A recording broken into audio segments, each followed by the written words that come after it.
नमस्कार, माझे नाव शौनक अजातशत्रू भगत आहे। मी वर्ग 7वी फ मध्ये शिकतो। माझे शाळेचे नाव सेंट विन्सेंट पलोटी स्कूल आहे। आज मी तुम्हाला एक कथा प्रामाणिक लाकूड तोड्या सांगणार। एका गावात एक लाकूड तोड्या राहत होता। तो नदीच्या पात्रावर एक झाड कापायला गेला। कापता कापता त्याची कुऱ्हाड नदीमध्ये पडली। नदी खूप खोल होती, तर तो कुऱ्हाड काढू नाही शकला। तर तो रडू लागला। देवी प्रकट झाली आणि म्हणाली, तुला काय झाला? तर लाकूड तोड्याने म्हटलं की माझी कुऱ्हाड नदीमध्ये पडली आहे। तर मग देवीने एक सोन्याची कुऱ्हाड काढली आणि म्हणाली, हे तुझी कुऱ्हाड आहे का?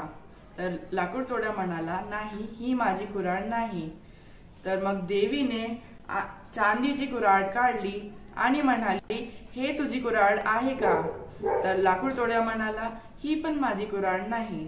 तर देवी म्हणाली, तुझी कुऱ्हाड कशी होती? लाकूड तोड्या म्हणाला, त्याची कुऱ्हाड लोखंडाची होती।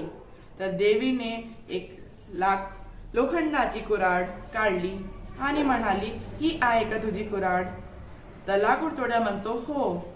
देवी लाकूड तोड्यावर प्रसन्न झाली आणि त्याला तिघेही कुऱ्हाड देऊन दिले। तात्पर्य: प्रामाणिकपणेचे बक्षीस। धन्यवाद।